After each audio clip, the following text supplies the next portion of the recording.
Still beating from that last one. Still beating. All right, we're getting ready to move into our next match. This is a battle of California. We got NorCal against SoCal. The San Francisco Shock going against the Los Angeles Gladiators. You guys ready for this one? It never fails. They're hyped. All right, let's go ahead and send it over to Uber and Mr. X for the call. Not quite yet. I'm going to steal it first. And here we go. It's coming up.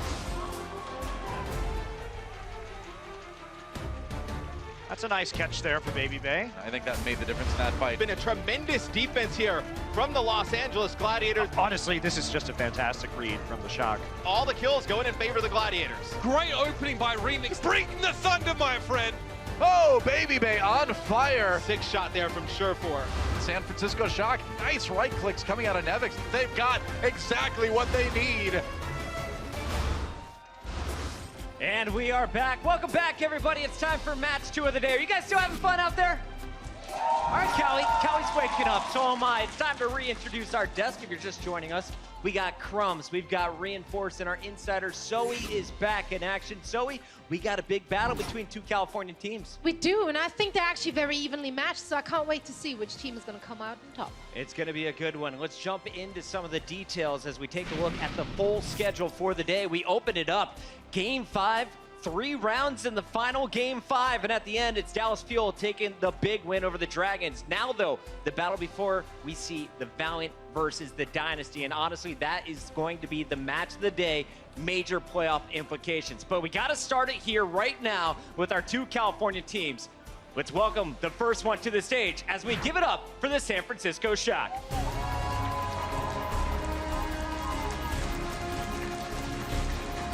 The Shock coming to the stage with a 3-5 record. Now, they did lose to the Houston Outlaws 1-3, but they got a big victory over Florida, and that one was a 4-0. Yes, they actually took a map of Houston, who are looking really good right now, and they actually swept Florida Mayhem very convincingly, of course. So this San Francisco Shock team are having fun on stage, but they're also performing really well in game. So it's certainly possible going into this matchup that they can actually upset Los Angeles Gladiators, who are sort of underperforming at the moment. The challenge lives on. I love it from the Shock. Yeah, I talked to the coach, Brad from the Shock, and asked if the pressure is off. Now that the Stage 1 playoff hunt is over for them, and he said the pressure to perform on the stage is still here. Every win and every map counts. They want to become a team that thrives under pressure. Well, that's the kind of pressure that they set on themselves, because when you're one of these teams, you set out a goal of improvement that you want to meet throughout an entire stage, and with the result and the record that they have, I don't think that this team is satisfied with what they're at. So it's all about pride. It's all about making sure that you have the right bicep form when you do your Baby Bay pose. But really, it's all about making sure that by the end of the day, you reach the level of improvement that you wanted to have when you started the league. Sleepy not showing off his triceps quite yet. That is a look at the San Francisco Shock. Keep your eyes on Pretty Boy Baby Bay as he is looking to get some big picks today. He's going to need them too, because they're going up against the LA Gladiators.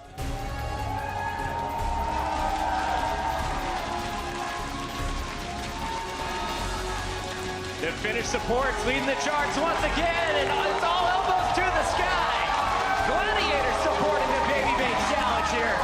Love what's happening here from all of our players as they enter the main stage. And just like the Shock, the Gladiators are coming in at a bit surprising 3-5 record. They were also able to beat Florida, but I think it was that 4-0 loss to Boston that is really going to be in the back of their minds. They're looking for revenge today. And I think it's only because of the frame of mind when we saw them in the beginning, which was a team that has a ton of individual talent, but unfortunately, they have just been struggling as the weeks go on when it comes to team play, and that's what's been solidifying this team as a middle-of-the-pack team. And a win here would certainly make a statement saying that they are not okay with this position and that they are trying to be much better than what they're currently at. Yeah, you mentioned the individual talent, and I talked to the coach about the individual improvements within this team. The staff told me that they consider Biggie was the most improved player throughout Stage 1. His Mercy play has improved a lot, just in time for him to switch back to Lucio, and he's also become a lot more consistent on his shot calling. He's already been great on Lucio. His Mercy stepping it up a notch, and he'll go back to Lucio next week, possibly. Johnny, what are you looking for when you see this squad? Well, actually, we're not seeing hydration in the starting lineup. It usually plays the Genji or the Pharah for this team. So we're actually seeing Surefour, and that tells me we're going to see a lot of hit scan. It is Numbani the first map, so we might see some Soldier coming out of Surefour, which he is so proficient at. So overall, I think this team is a bit transparent when it comes to their play style. So going into this matchup, you see Surefours in the team, you know they will have a Soldier. We know the Shock are going to be playing with their core members, but we were at their house for the Super Bowl. EQO is now available to this squad. Snillo going to be turning 18 as well. But you got the core of San Francisco Shock going up against the core of the Gladiators. Let's talk about how these teams compare.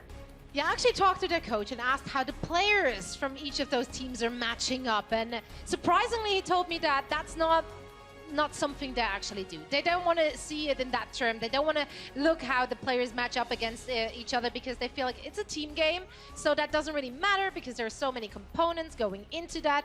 I don't know, you don't look like you're agreeing with the statement. That sounds like a whole lot of baloney. How are you not supposed to compare the individual matchups to understand the bigger picture? It's a duality. You've got teamwork, you've got the individuals. Maybe it's a matter of not hurting your players' feelings when you look across the board and like, oh, damn, they might be better. So who do you give the individual edge to? When you let's only look at DPS. Who do you give the individual edge to here? Well, I think you take 1-on-1. I think Baby Bay can take one from the Gladiators, but then from the Gladiators, you've got Hydration that can live up and match up against other members of the San Francisco Shock. And you'll notice one big thing here, and that's the percentage of team's hero damage. I feel like Hydration's number would be much higher if he played all the time. Johnny, how often would you use Hydration?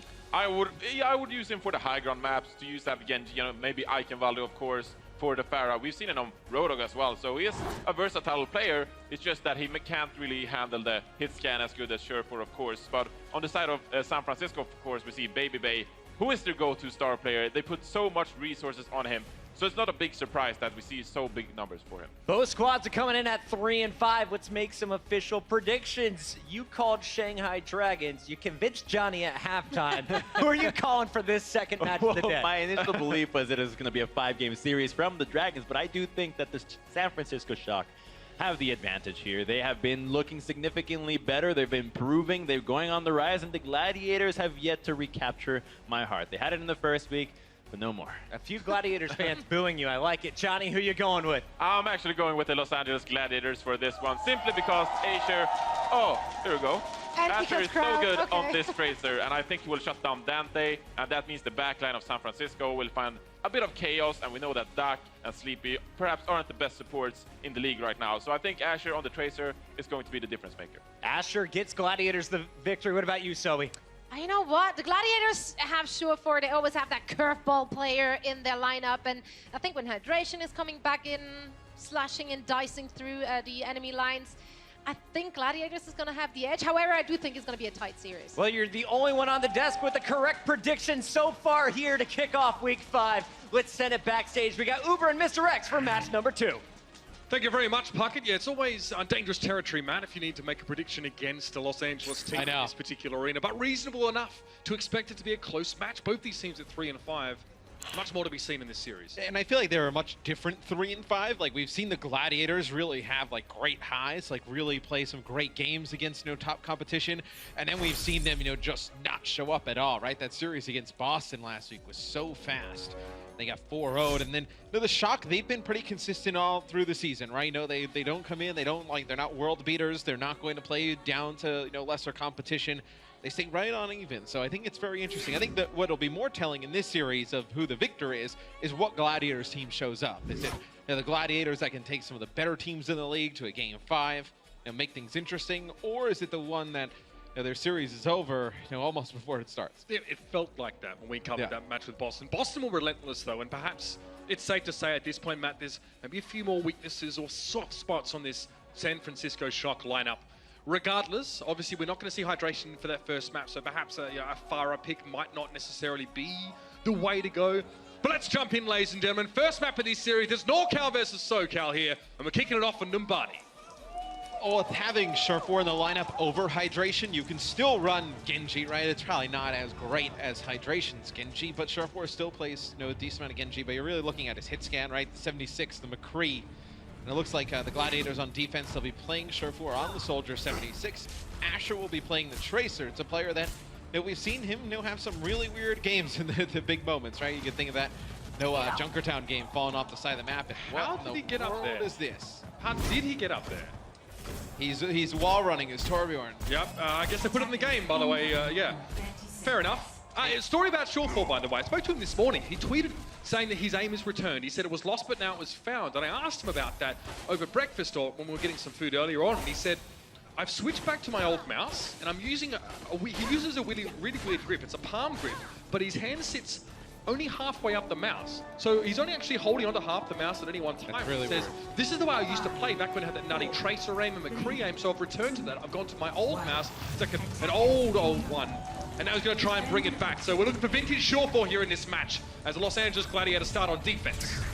That Shock will be on offense, and you'll have Baby playing the Widowmaker. So he's really been the player on the San Francisco Shock. They've been dedicating a lot of resources, making sure he can go off, helping him put up some crazy highlights like we normally see. I feel like Dante is a player. We're waiting for a breakout series for him. Primarily he'll be playing Tracer. I've given him player the day before, and he did have a good performance in that occasion. But again, consistency is key for a team like San Francisco. Have struggled to attain those big results so far throughout the season. Babyface put to sleep. He's woken up though, and he's protected from subsequent damage by Nevix putting that defense matrix out in front. But he's playing so close. This is very risky and very cocky positioning. We expect no less from Baby, but Shortfall is going to punish that kind of approach. And it's important they do put a lot of pressure on Baby when you're running the Ana. Shaz is a pretty easy target. Not a lot of mobility on Ana. Doesn't for Baby to any land some shots. She does have a really odd hitbox, right? I mean, a lot of you guys, if you play at home, like sometimes like I'm hitting her head and you're just not landing those shots at all. Oh, Asher, the pulse bomb there takes out Sleepy at the beginning of this next fight. So we'll see if San Fran tries to turn this into anything. Oh, Nevix, no! He drops out! Uses his Valkyr. Remix knocks him over the edge, and Nevix had already just used his rocket boosters, so he goes down. The problem for San Francisco is they were using Nevix to protect Baby for most of that period of time, putting the defense matrix in front of him, but Remix isn't done just yet. Now he goes into the primal rage to pressure down, and Baby has to get resurrected for the second time in a row. San Francisco clearly want to play a King of the Hill setup around Baby and try and use it to get picked, but they're not happening. And so the San Francisco Shock aren't advancing. Well, let's see if the San Francisco Shock can kind of force some action on the high ground and then get Baby a different angle, because that bottom left angle really not working for him. And Nomi and Dante, they'll try and push in, get underneath the bridge, but when we say get a different angle for Baby, Shortfall's changed up his angle as well. Now Shortfall realizes he was being chased there by a primal range Nomi. That's why he was running away from. Nomi's now back out on the point. And the Shock are creating a lot of discord over the battlefield in general, but they're not really capturing the point. Remix gets resurrected, so now the Gladiators have that Winston back, and Nomi's down. Shazza's got a lot of room to work. He sees a self-destruct coming in over the top, and now comes back into the fight. There's going to be a Transcendence thrown in here for Sleepy, but again, the Shock have gone through a lot of those ultimates. They're still missing that main engage tool.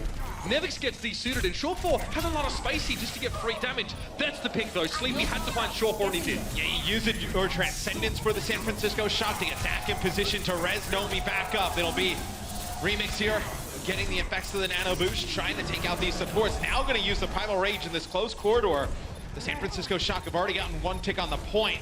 It's going to have to work all the way back towards it. Baby gets jumped on by Remix there. But the problem is Remix was busy trying to zone out two supports. It hasn't helped though. It didn't matter. The rest of the Shock were in position to work this point down. And finally, over what seemed like years, a war of attrition here for the San Francisco Shock pays off, and they're on the road. And the Shock were able to get Dak onto the point with that Transcendence, and he was able to resurrect Nomi during it. And I believe Shaz actually hits a Biotic Grenade. Maybe they thought it connected with a few more people. It only actually hits Nevix, and he gets, the anti-heal effects from that Ana Grenade, and then everybody else from the Gladiators jumped on in to try and maybe kill Dak when he's going for that res. He gets the res off, then everybody at the Shock is in full strength. You have that Transcendence still going on for the Shock, helps him win that fight. You can see that at this stage, Remix has no choice but to jump on Baby. If you let the attacking Widowmaker set up, it can make it very hard for the defenders to get in position unscathed in general. Dante's lucky there. Pulse Bomb could have claimed his life. That one does go off, but Baby's fallen off camera, and Dante just turns around. He sees a Mercy, just begging to be shot. He'll definitely take that opportunity now. The Gladiators down a couple of players, make that even more because Sleepy and Dante are waking up. He's forced to recall out, but he comes back with a decent amount of HP. And the Shock have started off well. Just having the Widowmaker there for Baby seemed to put the LA Gladiators in a weird position setting up. And the Shock will have Primal Rage and both support ults coming into this next fight. It's just whether the Gladiators try and challenge this or not. And I was actually going to point out, Shurford was playing the McCree there, Would have really liked to see them just go that full dive and put a lot of pressure on Baby Bay in the back. Now he switches over to Genji, who are going to be able to do that.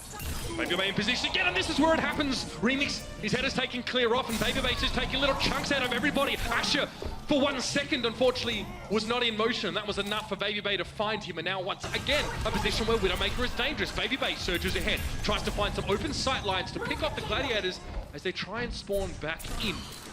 Aggressive play, no doubt about it, from this man. Yeah, it looked like the Gladiators were actually going to go try and contest the payload. Remix jumps in, the infrared sight's then used by Baby Bay, and nobody else wants to follow it up. They knew that Baby Bay had that vision. He's gonna line up the headshots, knock him down. The guy's so good on the Widowmaker. Now the Shock still at both support ults. It's going to be Bishu leading the way here with a self-destruct. Forces Baby Bay into that small room with Asher. Asher able to win that 1v1 pretty easy. Going with the primal rage there, his first target was Shawful, who didn't last very long at all. Big Goose was able to bring the Genji back, but Shawful's still stuck in the room with Nomi. That doesn't really fix the core issue. He does Swift Strike out, and now Nomi's set up on the payload, but he knows his backline's getting jumped on. Sleeper responds. Instead of going down, he pops the Transcendence. Nomi's going to sit inside that, benefit from the healing. Now try and pressure back onto Remix, but Remix himself has a primal range, and now the San Francisco supports are being threatened. Nomi's going to try and get healed, but Dak is also copying it. Remix is making life hard for the Shock to set up. And the Gladiators are going to have this great Transcendence Dragon Blade combination. As soon as the push comes in for the San Francisco Shock, the Gladiators going to be able to use these two ultimates. Just cut on through. There's a Transcendence. Here comes the Blade. There it is. Baby Bay's the first one, but he felled, and he's looking for a mercy. Oh, 2 for 1. That's Value City for sure for Nomi and Dak fall. And it is so strange that we see a Widowmaker play for so long on the attack on this map, Matt. You see Baby Bay finally making the switch. Well, yeah, I mean, they weren't stopped, right? So there's no real reason to change things up. Surefour going back to the spawn. I wonder if he changes after using the blade. Yeah, he goes over to McCree. Is he reading into this switch? Did he I think you know at this point. You've done a nice job of shutting Baby Bay down. This is not a great spot to use Widowmaker. I think you expect a switch to come on through. Still smart that he read into that one. Pulse Bomb dropped in though. Won't be lethal. Bishu takes a lot of damage, and I'm pretty sure Remix also copped it. So good value for Dante there. Making the tanks just respect him a little bit more, but the self-destruct claimed Nomi. Dante's work in chunking down enemy tanks was pretty much erased and outdone until Dax brought him back into the fight. And Nomi dies around the corner to that self-destruct. Dante's still trying to work here. Maybe he lands another one of those bombs. Never mind, Asher comes right into the staircase, dominates him, and now the Shock have been put in a really tough spot here, Mitch. They have not gone through this underpass. This is where you see a lot of teams get stopped on this map. The Gladiators will have both their support ults. The Shock have pretty much everything here outside of your self-destruct. They're going to get this pulse bomb rather quickly. As you see a flashbang miss there from Baby Bay onto Asher. They're trying to catch him out. So aggressive. Asher finally goes down, but it was from Sleepy. Baby Bay wanted it though. You could see he really was getting in there. Going to be a primal rage for Remix, and to see the rest of the Shock just trying to clear out of these close quarters. Deadeye coming through there. That was from Shawfall. Baby Bay forced to get out. Nevix and Dak. A cut down by that Deadeye, and that's fight 1 again for the Gladiators here. 30 seconds remain for the Shock to finish the match. I don't know how they're going to do this. It's the Gladiators, they do have their own Transcendence. Sleepy with his own, but where is Baby Bay going to be able to use this Deadeye? I mean, maybe Zone players out here. Not at all, in but fact. it doesn't look like it as. Looks like they're trying to get control of this high ground where they were going to use the Deadeye, and Surefour's up there waiting for Baby Bay. They're not going to let them get Baby Bay back. They're going to try and camp Dak here, or at least prevent him from getting the Resurrect. Asher doesn't connect the Pulse Bomb, but it was still a good deterrent from the Mercy getting close. Asher's recall is forced, so he drops straight in front of Nomi, who just gives him easy and free damage. Double Transcendence in over the fight here, and Bishu is looking for his next opportunity to get involved, and Baby Bay's just returning to the fight. Bishu needs to back away here, self-destructing over the top, which means Remix needs to try and take some shade, and Shawfall, he goes down. The Gladiators now missing one of their main DPS players, and it's just the 2 tanks for Los Angeles that are keeping the payload contested. They're stalling, and in fact, they're doing a good job. They're not taking a lot of damage at all. We're in overtime, though. Yeah, they were able to take out Big Goose as well, so not going to be able to charge towards that Valkyrie, a D-Mech there onto Bishu. The Shock are now getting things going, Mitch. They're going to have a Valkyrie here towards the end of the game. Dante working towards another Pulse Bomb as well. To jump on with the tanks. Gladiators now, again, will want to stall this one out, hopefully win a fight, or at least give themselves the opportunity to have 6 players here, but Remix is already down early on. Shawfall now just trying to avoid that one. Nomi falls to a Pulse Bomb. Both teams have lost their tanks to Traces on the other side. And now Bishu's trying to pressure forward. You can see the Discord orb on him means he needs to be a little bit careful. He heads up. Shaz now gets a Transcendence, but it's too late to keep the mech alive. So now Bishu doesn't have that defense matrix to protect the rest of his team. Transcendence times out. Ash is trying to take cover. He's shot down. Dante's not going to give him any room to breathe here. And Remix now facing down 5 players. It's going to be too much pressure from the Shock. And they get home.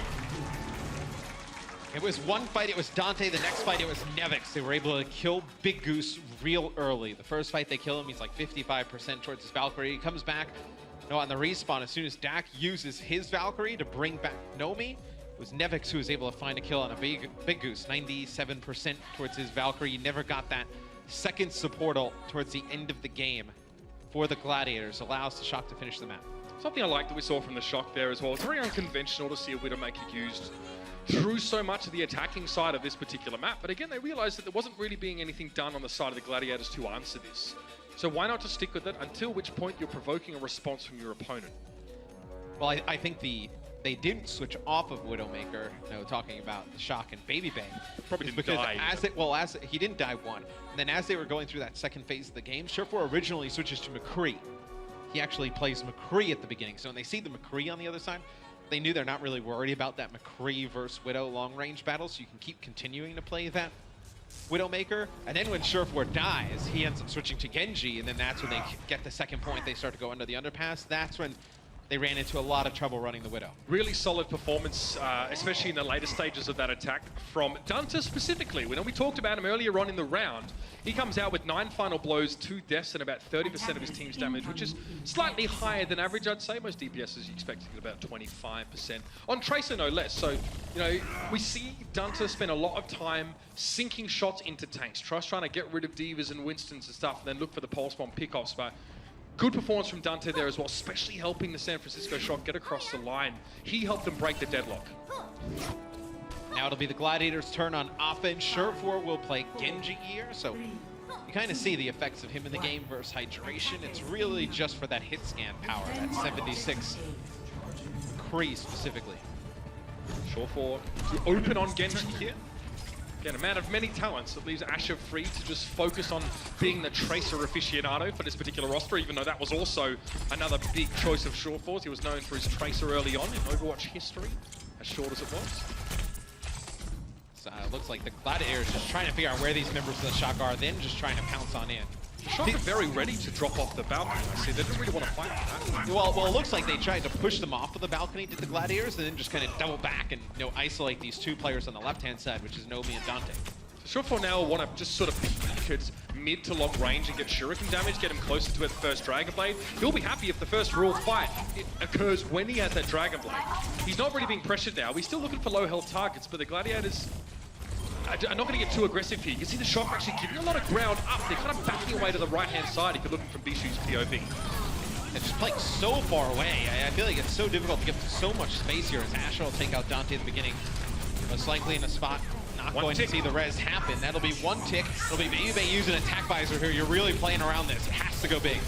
Gladiators like hugging that left wall here, trying to stay out of line of sight and forcing the Shock to commit to the point for them to get damage. Sleepy's down, brought immediately back by Dak with a resurrected Bishu's looking for Nomi here. Frantically jumps out of the way. Rocket Pack's there and Surefour's got a Dragon Blade. He'll be waiting for an opportunity to use it, but it might be time soon. Right now we can't avoid the damage that Nomi's giving him, but he's being pocketed by their healing. Of course, of Big Goose. Surefour may not have to go for this. He can just sit back. The rest of the Gladiators had numbers. And it's interesting how they force San Francisco out of position, and then they just hug that wall and force them to face them, by committing to the point. Yeah, and the position the Shock are forced to use that tack visor in is not great as well. Baby Bay has to come around the corner. Yeah, Bishu with defense matrix, a lot of areas for the flankers on the side of Gladiators to just get out of harm's way. And then you also have Remix with his bubble, and the fact that Baby Bay has to come so far out that he's wide in the open, so many angles to attack him. Let's see what, okay, it's going to be a Primal Rage here. It's used by Remix at the beginning of this fight. He's going to push deep in, trying to open some lanes up. Gets cut down though. I'd say the Discord orb there would have been pretty important. Sleep would have made sure that Winston was picked up early. Surefour's just waiting. He wasn't detected. He's looking to try and get an easy assassination, but he can see that constantly Sleepy is being pocketed by Dak, so it's very, very difficult for someone to pick him up. Oh, Baby Bay actually gets the flash! Perfect! He aims the flash above Surefour's head outside of the hitbox of the reflector, guarantee that he got the stun, but he still goes down. Surefour hits a swift strike in the nick of time. Yeah, but you bring Baby Bay back into the action. So you did use your Transcendence there for the Gladiators. It was a little bit late. Now you're going to have an ultimate advantage in terms of support ults here for the Shock. You can get a little bit more aggressive to try and hold them in the street, because you didn't really do a good job of holding them on point A. I mean, they took it relatively quickly, so So you can see it's incremental, tiny increments that Payload is just scooting forward as the Gladiators are trying to, both get some information on where the Shock is set up and try and make some progress here. They don't want to feed ultimate percentage. They don't want to start a fight unless they're ready to commit to themselves. So again, this might be the opportunity for them to go in here. We can hear that Valkyrie being used by Big Goose there, but I'm not sure for already. He'll be brought back up, and Big Goose has to give up his life to the Deadeye of Baby Bay in order to get Shorefall back on his feet. Asher, though, out towards the side, close to a pulse bomb here. But he knows he's being pursued himself. It looks like Dante's out for blood, and Asher now needs to back away. He's not even looking at his assailant. He knows who's behind him.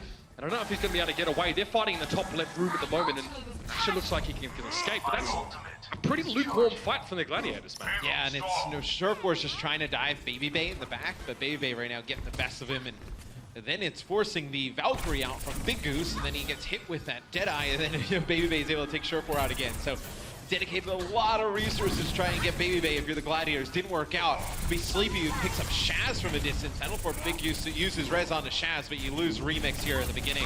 Not looking good again here for the Gladiators. Big Goose already used his Valkyrie in the prior fight, so San Francisco have 2 support ultimates they can just hold on to until they're ready to use them. It's a huge advantage for him. And Baby Bay is already built up to another Deadeye. He used it in that last real fight. This one just kind of falls apart at the beginning.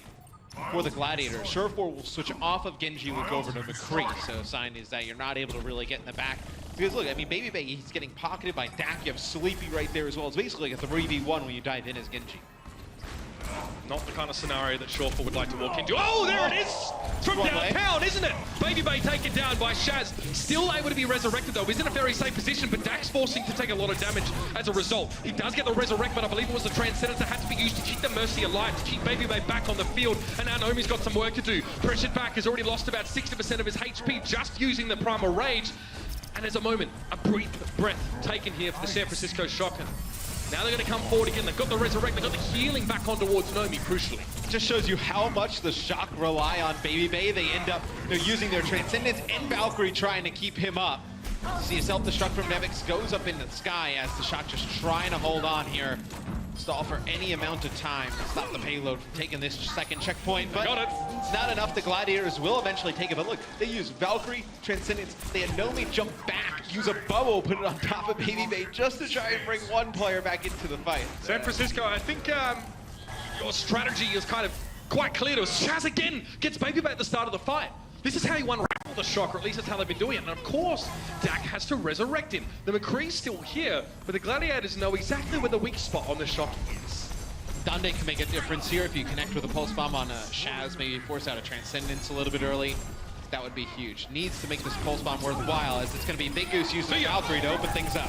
Baby Bay is down, the Gunslinger has fallen, and now Asher has a bit more freedom in the backline. He doesn't have to worry about flashes or the other Tracer for that matter. Now we can just set about dismantling the big, bulky bodies of the tanks on the side of the San Francisco Shock, and they'll do just that.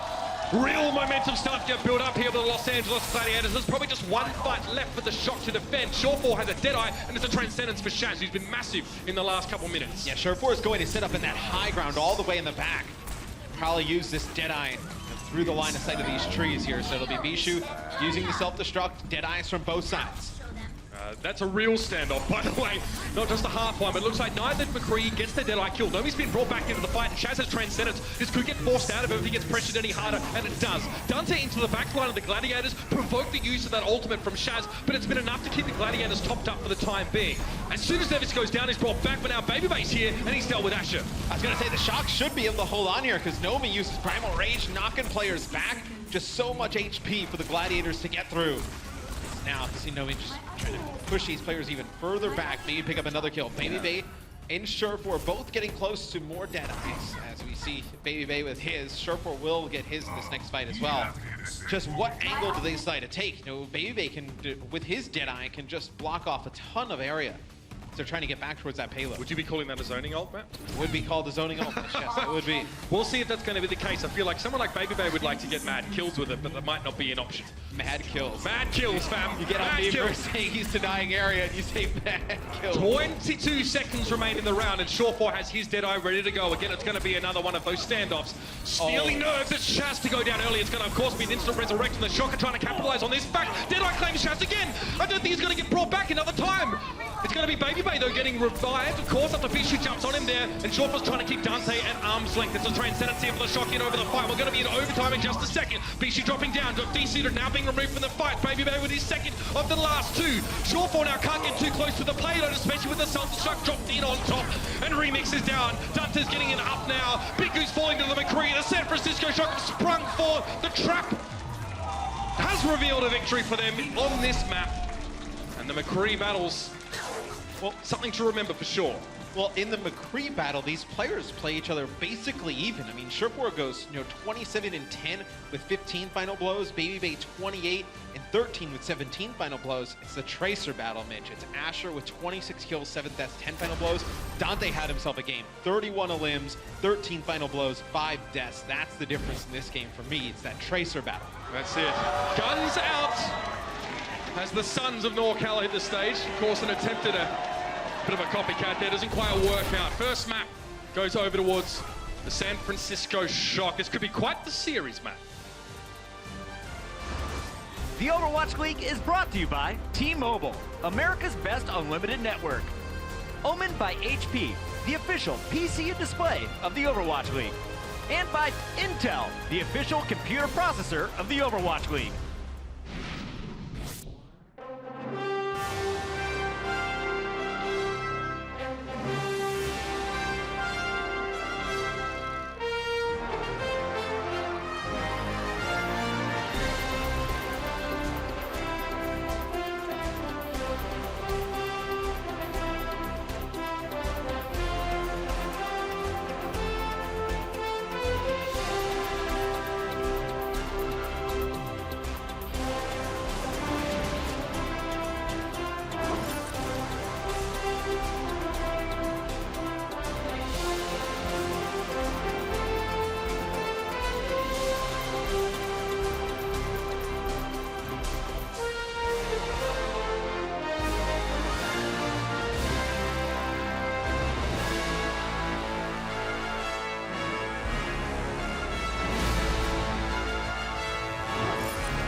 Welcome back, everyone. Zoe here once again. Now, over the weekend, the San Francisco Shock issued the Baby Bay Challenge to fans. It's pretty simple. All you have to do is take a picture of yourself posing like Baby Bay. And yeah, we see it right there on the screen. I know. And you know what? Not only do you finally get to have a good excuse to use that black and white filter again, no, it's also for a great cause, because the Shock will donate to youth-focused mental health organizations in the Bay Area for every single post. And so far, as As you can see, the responses have been absolutely amazing. We have our commissioner, Nate Nancer, doing it. We have Shaquille O'Neal casually doing it. Baby Bay doing it. And it's pretty simple. Doing something good has never been easier. Can we try it in here? Let's do a dry run. Everyone, let's go. There we go. Now all you have to do is hold the pose. It's very natural, don't worry about it. Add that black and white filter, use the hashtag BabyBayChallenge and tag the San Francisco Shock. If you need more information, feel free to head over to their Twitter account. Can't wait to see all your faces up on my Twitter feed. And for now, let's get back into the action on map number 2 between the Gladiators and the San Francisco Shock. Uber X, take it away. Thank you, Zoe. Yeah, good cause and so easy to do as well. Just put up a silly picture of yourself. So, Matt, yours looked great. Your beard was on fleek, by the way. I love the ability to just add the black and white filter to it. Makes me look even better. I know it's extremely difficult. You posted one, I think? Yeah, I did post one. Yeah, I wasn't sure because I didn't go and look at yours. No compliment. I even said his beard looked nice. I don't know what this is about. No, yeah, I put one up there, of course. It's easy to do, guys, so get around that one. But let's move on, shall we? Map 2, hydration being brought in for Asher. Always kind of makes me think... We used to think, okay, so, who's going to play Tracer? Now it makes me think heavy tank composition. So you see hydration come in. You see Horizon Lunar Colony coming up.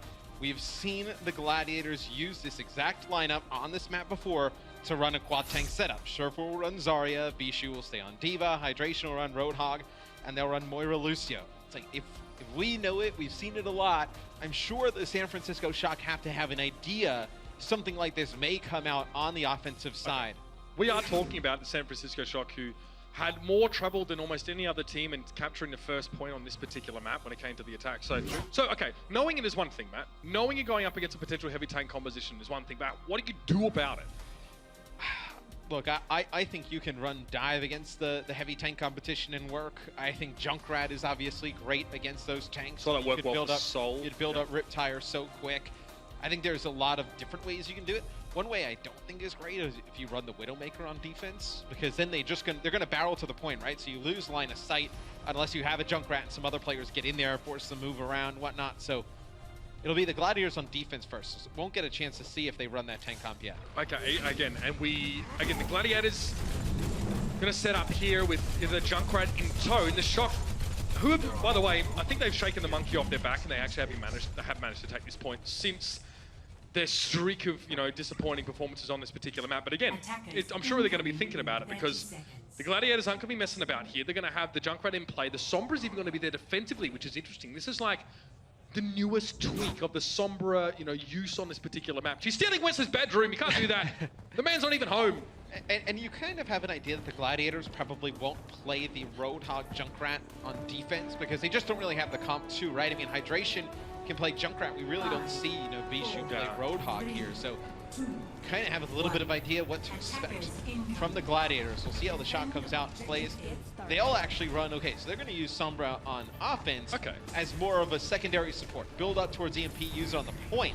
The Gladiators are going to have Sombra, primarily as the DPS. And that's not good. Gets hit. Okay, so this health pack's already hacked. So as soon as he comes around the corner, knows that there's going to be a Sombra on the other team. What do you do? Do you stay with a Sombra of your own? Because all the health packs, obviously, the defense spawns a little bit closer to it, going to be controlled by Surefoot. You can't hack health that's already hacked by another Sombra. We need to wait for that to time out. You need to wait for their hack to sort of, finish its duration. So we'll have to see what Sleepy chooses to do. Well, for now, he's just going to head back to spawn, I suppose. Dante's also collapsed. Baby Bay pressuring the point. Doesn't quite have a full tick and won't have it here, especially with two tanks staring at him forebodingly. The Shock are going to back up. He has built up towards Dragon Blade a pretty considerable amount. Up to like 70%, 80% now. Naomi just knows the Street makes not see him. He's standing right there up on the bridge of the open, but anyway, Naomi's up here on the high ground. They're trying to push in towards the point. And neither Sombra's really done a tremendous job of building up towards that EMP just yet, because the fight's been so spread out. Not really an opportunity to really kind of farm those health packs. Here's going to be Melee with a Dragon Blade early. Oh, Baby Bay goes in for the instant reflect for the extra damage, but it's not going to work out. Hydration was the first to respond and remove the Genji from the picture. Sleepy is actually going to be able to find that kill on towards Big Goose here, and it won't give him his EMP, but it gives him a decent position here. They've got to come to him. He can get an early hack. Well, there's no point hacking Bishu right now, but he can just spray him down with that Uzi. When he backs away again, another unsuccessful fight for the Shock, but still now, Sleepy goes back and gets that health pack hack. He can get control of the health pack. You can come back in here with a Shock. Baby Bay switches to 76, another point. may go over to the Shock here. It's going to be the Riptide that comes in from Hydration. Remix jumping in towards the point as well. Oh, there we go. Riptide finds his target on towards Nomi here. And the Shock are kind of happy just getting incremental results here. Just getting a tick at a time and waiting until they've got 6 players. Hydration catches Dante, though, out. Who's hiding in the corner as an easy pick for the splash damage of the Raft. And if Dante doesn't die there, they're going to use Valkyrie and invest in this fight if you're the Shock, because they actually got Doc to res Nomi back up, and then as soon as they res Nomi, he's about to get Valkyrie, and then Dante falls. So don't end up using Valk, have it for this next fight. Both teams, their Valkyrie. Both teams with EMP. That's going to be super interesting, right? I mean, whoever gets the first EMP, provided they get the other Sombra, should come out on top. Well, it'll be a mind game, right? Because the Shock can't really play for the point here because they're not going to create an area where Sleepy is going to be able to get his off. That's great from the Shock. They went in deep, then got the EMP. Hydration, though, looks like he didn't get EMP. He had his abilities available to use, and it was enough to burst Nevix down as he was trying to access the back line. Now Nevix gets forced back, and Baby Bay looks down the barrel of a very angry Simeon, who just pops a bubble on top of him. Shawfall, though, looks like he still has his EMP, and the Shock have made minimal progress. Bishu desuited is something. Baby Bay with a tactical visor. The timing is good because there's no deeper in play here for the Gladiators. Easy damage. No, the EMP comes in, but Baby Bay's not able to find his targets here, and they're shielding up on the point. Hydration and Remix make the most of Shawfall, preventing the Shock to use their abilities, and that looks like an easy wipe here. Even though Nomi's been resurrected, very close for some reason. And what would have been ideal for the Shock is if you still had Baby Babe playing Genji and you got the same EMP you got, because Sleepy was all the way in the back. You needed to get an EMP away from the point, because if you played on the point, it gives Sureforce such an easier advantage, right? You can just throw the translocator and EMP, you never get yours off. Sleepy went into the back line, he got the EMP off, but there was just no follow-up. We saw that. We did indeed see that. Bishu tried to cover the back line there, and the defense matrix worked out. I think it was hacked at the time. Now there's a Riptide here for Hydration. This could be a rough fight for the Shock if they switch over towards the Ana. They've given up on the Sombra approach, and Dak's already taken down, already lacking their mercy with only 9 seconds left in the round. It's just one by one they're falling here. Hydration. And they must be dominated because the Gladiators have got the number of the Shock, there's no doubt about it. Baby Bay dropping in, concussive bind thrown immediately as Nomi gets to the point. So he goes to half HP. The Riptide just thrown in this direction, and that's going to be it. Once again, the Shock failed to launch here on the Lunar Colony, Matt. This seems to be a uniquely personal issue for them on this map. Yeah, it's a really off map for the Shock. I mean, maybe, you know, on the offensive side, they just haven't really gotten comfortable with a comp they feel great about. I thought, you know, playing around Sleepy and the EMP was interesting. They probably didn't expect Sureforce to play, you know, Sombra with, you know, 2 supports as well on the defensive side. It's kind of weird though, because normally you kind of feel as an attacking team on this map, it's like, I'm going to play Sombra, and they're probably not going to have one, right? Yes. They're probably just going to have, you know, standard 2-2-2 composition, and I'll get to have all the health packs to myself. But as soon as Sleepy comes out of spawn, he almost gets caught by a Junkrat. The poor lad translocates across and realizes the main health pack he wants as an attacking Sombra is taken. I mean, you've got to make an adjustment on the spot. You've got to decide, do I even play Sombra anymore? Can we play around this? It's hard. I mean, do you go back to the spawn, switch off of Sombra right away? It's probably a team that's like searching for answers on this map, and maybe that's a strat they've run in scrims and they've been getting comfortable with it. And then you probably don't expect to see Sombra on the other side, and then you're like, oh, what the hell do we bust now? You're not really too sure. You're forced down a neural pathway you have not yet traversed. Yeah. Okay, so, and it's true, perhaps the Shock hadn't considered that as a possibility, or maybe they hadn't. Sleepy still said, you know what, stuff it. I'm going to get enough ult charge from just, you know, killing tanks and, you know, shooting other players, and I'm going to try and get the first EMP just to win the fight. To be fair, they were able to get control of the Mega Health Pack underneath. And they did use EMP first. And they did get the EMP off. It's just you didn't connect with Bishu, you didn't connect with Hydration, who at the time Bishu plays Diva, Hydration playing Junkrat. Right. They were able to prevent a lot of that Nebs damage. Was trying to dive the back line that had been EMP'd, but guess who wasn't EMP'd? It was Hydration on the Junkrat, who just blew Nevix up and prevented him from diving at all. So let's see what the Gladiators decide to do. This is the team we see them run, you know, quad tank with this lineup. They're actually going to use, so they're going to throw a little bit of a wrench in here. Maybe they know that, you know, the Gladiators, they run this comp all the time with the quad tanks. The Shock know that, and to throw things off a little bit, you run Doomfist. Okay, I mean, again, a lot of these tanks are going to get, you know, thrown around quite a bit. Doomfist has incredible mobility. We saw what Effect was able to do with him on Temple of Anubis last week. That was fantastic. But And Doomfist is great on this initial point A because there's so many close-in walls and areas where you're able to just blow people up with that rocket punch. well, it can also get blown up by Junkrat grenades for the same reason. It's kind of the problem. Hydration, playing in close quarters is always a risk. He goes so deep in for this one. Shaz found Baby Bay early on, so the Junkrat's now no longer an issue, but Dante responds. He's found the Doomfist, and both teams are down 1 DPS. But Bishu's managed to find his way into the bank to deal with Sleepy. Baby Bay needs to be instantly resurrected, but Bishu will take 5 with the rest of the Gladiators here. But if you do only need 1 pick to unlock the point, Doomfist is a great hero to have, right? I mean, there's the pick potential that he has to just go in there, rocket punch, connect with somebody, hit a wall, take that player out is insane. His Big Goose is already built up here towards his Valkyrie. Expect him to use it. Hydration back with the Shuriken action once again. The healing wasn't enough though. He's taken down early, but Dak and Baby Bay have already been felled. This is a huge opening for the Gladiators, and Bishu is going to open the door with a body blaster and nothing else. It's all this man needs. He's going to have a chance to reshoot in just a moment here. They need to clear the point with a self-destruct, but Nevix was already taken down with the pulse bomb while the mech was blowing up. Now it's as simple as this. Remix goes forward, he dives, and he will prevent the shock from accessing the point. And that's going to be it. The Riptire is nothing but an explosive fanfare, a bit of decoration as the Gladiators of dominance on Lunacon. Yeah, it's a map that the San Francisco Shock does not excel at. The Gladiators took advantage of it. Great defensive hold on point A. All they had to do is pretty much get 2 ticks there on point A to win it. They have Hydration come out on Doomfist, gets an early first pick, gets their Valkyrie up, and they're able to take this map. That's going to get the Shock's blood pumping map, there's no doubt about it. A hard-fought first map, and then for them to drop the second here, it seems so easy for the Gladiators just to hold them off now. We go into the second half at 1-1. It's going to be quite the series. Show me your biceps, ladies and gentlemen. We'll be back after the halftime break. The Overwatch League is brought to you by Intel, the official computer processor of the Overwatch League. T-Mobile, America's best unlimited network. And by Omen by HP, the official PC and display of the Overwatch League.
And we are back. It's halftime. Currently, we see once again it's a tie score. Gladiators getting a big win on Horizon, and we got to break it all down, starting with our first map. We went to Numbani, and today we were wondering who will the Gladiators be fielding. Well, they had Surefour in the mix, but it seemed like San Francisco was ready for it. Yes, and it was what I highlighted at the start of the series, of course, that Baby Bay took out the Widowmaker, because when Surefour is forced onto the hit scan, the Widowmaker is really the counter, you could say, because you're able to play this long-range game and get those picks. So at the end of the day, Surefour was forced onto this Genji that we talked about in the pre-show. Wasn't perhaps his comfort hero. Usually you see Gladiators play hydration on the Genji, of course. So I like that San Francisco sort of threw a curveball on their first map here. He did have to switch back at the third point, however, because of the terrain on the map, and that's a cool little interaction there, how you can have two people take each other out. You rarely get to see those in like MMA, so here, even rarer. That ninja, so fast. All right, let's keep talking through some of these plays here. At the end, you saw it was the Gladiators getting stalled out. Let's talk about that hold. Why were the Shock able to walk away with the victory? What went wrong for the Gladiators on the final push? Well, really, we see on point B that it's so hard to sort of shut down the Soldier and the McCree when you're on the high ground on defense, because there's so much range in between the teams. So if you're a Soldier or a McCree, you have so much damage you can put out over time as the offense prepares to engage. So Surefour is forced onto this Genji, but the Gladiators weren't really able to dive Baby Bay because of the distance. And usually you see point B, you know, teams, they're so fast and they snowball through this area because it's pretty good for snowballing, of course, with the ultimate. So I think that because they got stuck on point B, Gladiators were at a huge disadvantage throughout Numbani. I also think that Dante made a big difference there on the Tracer, because we always highlight Tracer versus Tracer matchups, but Dante didn't really get the best out of Astra when it comes to the 1v1s. However, he did deal 5,000 more damage, build his pulse bomb 16 seconds faster, and as a result of it, have another pulse bomb, which basically means you're whacking away at tanks, again, pressuring the tanks of the Gladiators, forcing them into unfavorable situations that don't allow you to then go into the high ground like you mentioned, so everything gets clogged up when you have to try to take the high ground against the McCree and the Soldiers. All right, so first game goes to San Francisco. Now we're going into a game 2. Gladiators can't fall behind, and they don't. The reason is superior defense, and to be honest, their offense. So many times we have seen the Shock load up Horizon, and it still looks like this squad is looking for answers on this map. At this point, it's basically a meme watching San Francisco play this map, because you have them with a sound strategy that has been working, maybe crafted like 3 weeks back, which was the Sombra on offense, but that's already been figured out. The answer is Sombra on defense. So when Sleepy gets to see that Surefour, or rather Shaz, is playing the Sombra, I forget which one was playing on defense, your response should be to swap. You no longer have the health pack, you leave it. You switch the strategy, you gotta try something new. Instead, they decide to butt heads, and it doesn't work. All right, Johnny, so you don't make this switch if you're the Shock, but in the future, you see the defensive Sombra. What is the best possible hero you should be pulling out? Well, I think that McCree is always a solid hero versus Sombra, because when Sombra gets out of that invisibility, there is a very short duration where you can hit a flashbang, and often we see that Sombra doesn't have time to really pull the trigger on the EMP. So you like those hit scan heroes. Now we saw Baby Bay flex to the Soldier, I believe, and so they have a hit scan hero, but he can't really deal with the Sombra as quickly because his damage is over time, while McCree has the burst damage, able to shut down the Sombra really quickly. We've seen two games from these two teams. Let's talk about how their play styles have compared in the first half. Who do you think has the edge going into the second half, starting with Crumbs? I mean, I do think that the maps have played a significant part in this series, so I don't think that one team has a huge edge, because I was a little disappointed by the San Francisco Shock use of the Sombra with the Genji. You have the Blade out, you have the Sombra ultimate available, so why don't you just wait and use those in combination? Instead, they're just blowing out ultimates, and that's a trend that you can expect to see, not just in a map like Horizon where they're struggling, but with other maps as well. So I still think it's up in the air, actually. Are you sticking with your Shock call? Yeah, I am sticking with it, just to, you know, reassure myself that I'm not going to backtrack. No, I mean, Gladiators, I think they're a great team, and I predicted them at the start of the series. But San Francisco Shock, they have looked so good. We need some Symmetra action. I agree. She's missing in action, yeah. but not by me. We had the voice actor here. Yeah. That's true. We did see her in person. Maybe on Dorado we can see a Symmetra. It's always good to play in the Shock, of course. But no, I think that overall, what was my point again, Pocket? Yep, that you think the Gladiators are going to counter his pick of the Shock. I think that the San Francisco Shock are actually going to win this series, because they have been so solid on Oasis in the past. They took a map of London Spitfires, of course. Take my predictions every time from the start. Yes, and yet I'm wrong every time. Oh, what does that say about you? I love it. Our halftime coverage is coming to an end, but we do have to keep the show going. And last week we were watching some highlights, some lows, some highs for the Shock as they lost to the Outlaws but swept the Florida Mayhem. And we were lucky enough to get behind the scenes to capture the roller coaster week for the Shock in our latest edition of Social Studies. Let's get it.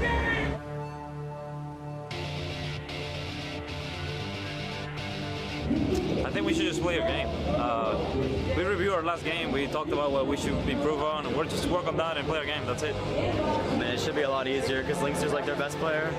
No flame, but like Linkster's just good. He's insane. So if they don't have him, that's like one of their biggest assets. And currently, this is a team coming off a 1-3 loss to London, and they got beat by Dallas 3-0. Well, they got a fairly decent chance here as well. I think their keys to victory are to focus down the tank. So if they play some styles like a double hit scan and focus down Muma when he comes in, they're going to have success. They also need to be decisive. If you have a plan, go for it. And he gets back onto the point. Oh, gets debacked anyway. That could be a rough start. Bounty does go down. Houston Outlaws losing their Mercy and their Diva suit in the early seconds. Jake getting Muma Primal raging his team into a win here on Temple of Anubis, and Houston Outlaws will jump out to a 2-0 lead. Have to be impressed with this team that's missing one of their crucial players. We'll talk about it. What went wrong? The main thing that's happening to us over and over and over again is Jake is like living a long time in every one of these fights. It's the same thing that happened against Dallas, right? Seagull lived a long time. And the longer Junkrat's on the field, like the worse it gets. So coming into the second half, we need to find a way to take Jake out of it. Nearly immediately here. See if they get more. Yep, there's another kill on the Coolmat's mech there. Sleepy does go down. Houston will take the map and the series 3-1. For San Francisco, you know, they did show some life towards the end, but the issues still abound a little bit. So as we look forward here, it really will be interesting to see how things shake out between the Valiant and Houston as we start looking ahead towards playoffs. I think we're in for a pretty tight race. We all here? All right. No big speech today. You guys know what to do. We're gonna pop off. We're gonna play some Overwatch League. Let's get it. 3, 2, 1, shut up! Okay, no, that was good. Good luck, good luck. Big W, big W, big W. We got to open this one up with a banger. It's the San Francisco Shock versus the Florida Mayhem, and it's time to introduce the team from the Bay. Give it up for the Shock. They on it, a very aggressive dive, going all the way back, trying to get Zebo's eye, and he gets absolutely sniped by Nevix and Diva. Where the peel? Nevix is running.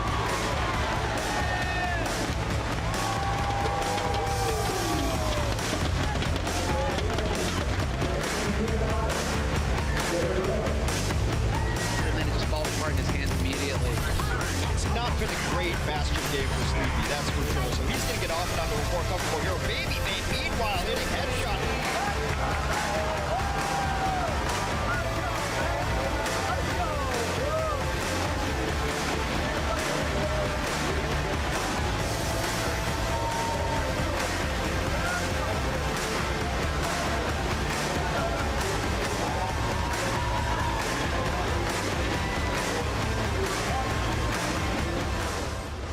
Awesome piece right there, and a big shout out to all of the Shock fans that made it into the video. Our social studies crew is behind the scenes today, and they're going to be following around the Seoul Dynasty. And of course, you can be a part of our next episode. All you have to do is get on Twitter using the hashtag social studies, and your tweet could be a part of our next show. That's going to do it for our halftime coverage, but remember, we still have at least 2 more games between the San Francisco Shock and the Gladiators. Blizzard Arena, make some noise as we head to the break. The Overwatch League is brought to you by Sour Patch Kids. Sour, sweet, gone.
of Symmetra fans in here today, huh?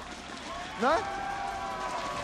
Go figure. I love Symmetra myself. All right, guys, the Battle of California rages on. We are all knotted up at 1-1. So let's go ahead and jump into the second half and throw it over to our casters, Mr. X and Uber. Thank you very much, Malik. Great that we get to hang out all again. You know, the World Cup crew are back. Great to have you on board, bro. But let's jump in here, of course. Next map's going to be Control. Is there a chance here for the Shock to, you know, maybe shake off that rather average showing on map 2 and sort of break back in this game? I think it is. I think we've seen the Shock outside of Horizon. You know, they played pretty good. I think that one you just kind of throw away because they're so horrible at that map. Asher will come in for Hydration. Hydration comes in, wins one game, now comes out. I'm interested to see Asher can kind of, you know, level up his play going into Oasis. Okay, we're talking about that.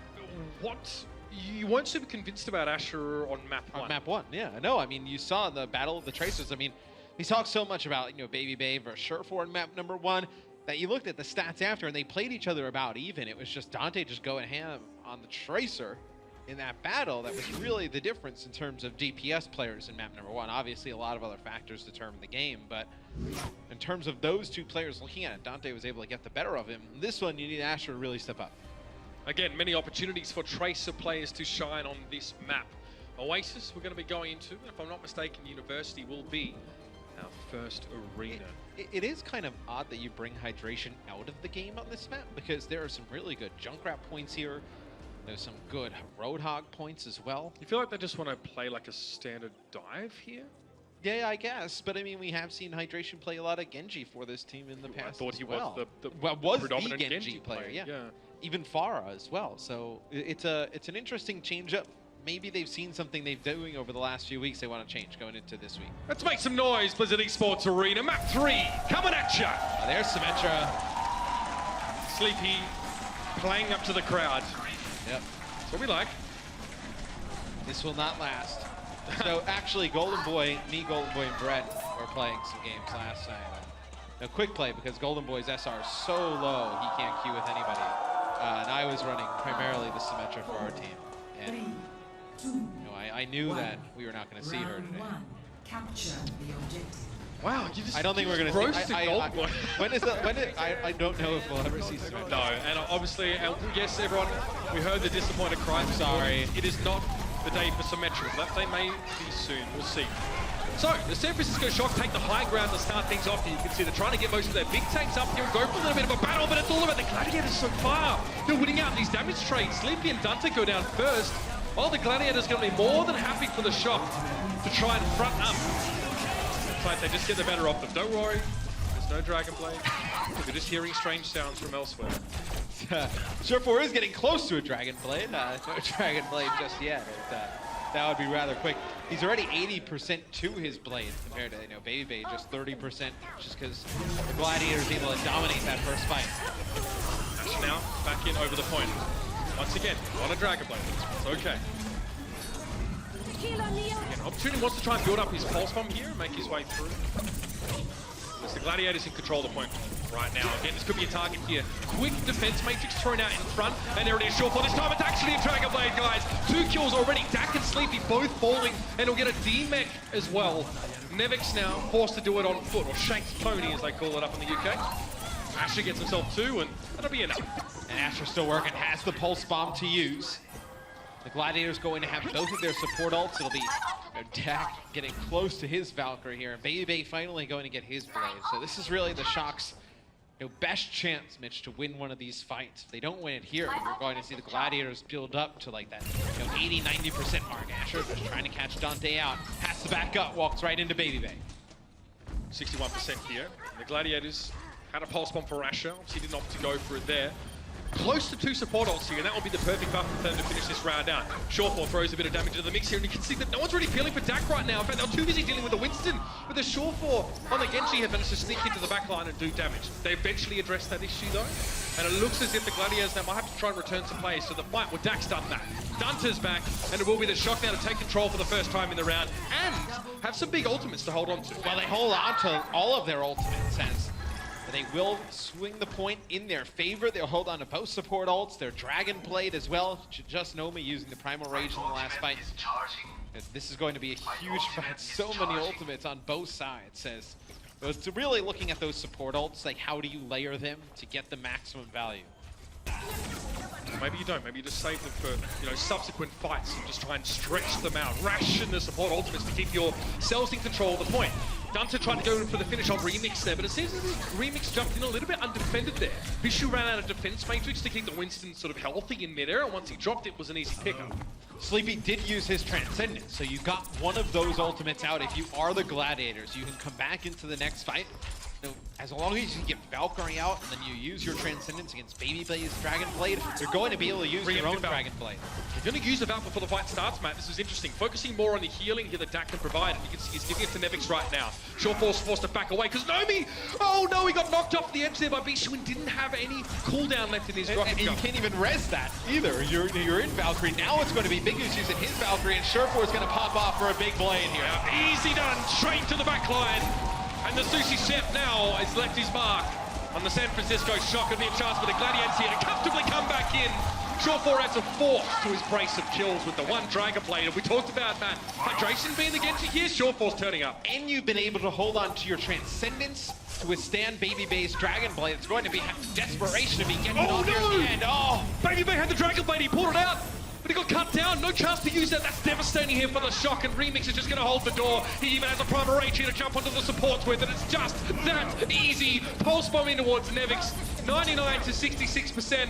Nomi with futility, flailing the fist. Unfortunately, it's just him sitting up on the point, and no one's even really paying him attention. Then he gets knocked down the hole.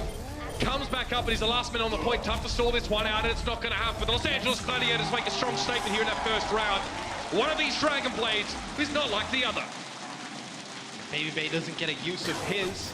That early Valkyrie that comes out from the San Francisco Shock, there has to be, maybe just a misclick there. I think because the Gladiators aren't really even coming close to the point at that time. And usually, look, if you're going to use the Valkyrie early, you would get aggressive and engage with it, right? They didn't really do that. No, it didn't seem like it. They did, because we saw Dak healing Nevix, sitting back on that left side, and then Nomi was quite deep and ended up getting knocked off. And we're saying, well, now that Valkyrie, you cannot resurrect an environmental kill with Valkyrie. Yeah. So you're going to be at least one player down for the entirety of this fight. So that's hard. Losing an unresable player when using Valkyrie, it's going to throw your whole plan out the window. And it's brutal for the Shock because you used your Transcendence in the previous fight. So as soon as that, you didn't really have to do much of the Gladiators to wait that Valkyrie out, then use your blade. It feels bad, man, here for the Shock. A chance to recover now as we head into round number 2. It's garden time. Sleepy's already resurrected Babybay in this map. Again, that player, expected to do so much for the Shock. Now taking a rocket too. Oh, he's just alive. Sleepy almost eats another one for Shawforce. Again, Babybay and Shawforce, two similar players with similar hero pools here. What a matchup. I tell you what, though, Shawforce had a tremendous series. I mean, Babybay has definitely shown he's one of the better DPS players in the league, and Shawforce playing him very close. Yeah, it's good to see Shawforce now as well play such, a high variety of heroes. Unfortunately, Shawforce spent so much time trying to avoid Babybay. He does hit the direct rocket, but the rest of his team has been pretty well decimated on the ground floor. He will drop and accept his fate. He knows the fight's done. It'll be the Shock in control of the point first. Dak will be able to play Lucio. That's kind of a big thing here for the Shock. It's a hero that he feels more comfortable on. You'd love to see it, don't you? Yeah, and then Sleepy will play Mercy here for the Shock as we'll see what they're able to get. Now that you have control of the point, right? It's how do you play with the Pharah versus the opposing Pharah, right? Well, not anymore, yeah. Pick Babybay off the long range and start the fight. I don't think there's any room for a resurrect there from Sleepy. I think it's too dangerous for him to try and get, Babybay back on his feet. We'll see if that's going to be the case, but Shawforce just sprays down. It's not confetti. Big old barrage there to deal with Nomi. Nevix drops down. You can see just how quickly he gets chunked down. Kind of happens when you're in a 1v6 situation, though. And it'll be the Gladiators quickly regain control. That was quick. You saw Shawforce was able to pick Babybay out of the skies, then Asher gets another pick as these Pharahs just exchanging rockets cross map with each other. It's like, how great is the Pharah play we've seen from a lot of players in the Overwatch League over the last few weeks? I mean, Dream Casper, we've seen Fleta do some amazing things with these two in this matchup. Oh, Dak Asher gets the full clip with a bit of help there from his tank line. Remix had the extra damage there. And now Asher can drop a pulse bomb on whoever he may wish. He'll probably recall while the self-destruct occurs, so he's not affected by the explosions. But the rest of his team kind of struggling a bit. They've lost Shads. Sleepy's got to resurrect, so it's a player switch of 2. Now Shawforce got some room. He needs to deal with Babybay. Neither of these guys have their mercies right now. It's just two Pharahs against each other, but Nevix decides to interrupt the gentleman's duel there. Perhaps it was a grudge match, but he doesn't care. And Shaz is coming in with Valkyrie, so you'll be able to remix and Big Goose back into the fight. They're going to have the sound barrier as well, do the Gladiators. Sound barrier comes out from the side of the San Francisco Shock. But it's run out, and they need that health, but they don't have it anymore. Baby Bay and Nevix are going to fall. Shaz actually finds the kill on Baby Bay, and that's going to be a resurrect here for Sleepy. But Jawfor is still at large, still in the sky, looking to claim aerial superiority, and now Baby Bay wants to challenge that.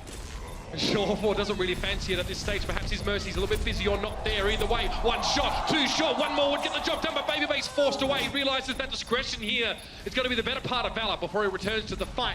But this is a long fight, Matt, and the Gladiators have been in control. They're getting more percentage as time goes on. Yeah, it's extremely drawn out here. Not ideal for the San Francisco Shock. They're just having to invest ultimates into this fight. Sleepy trying to go for a res on the point.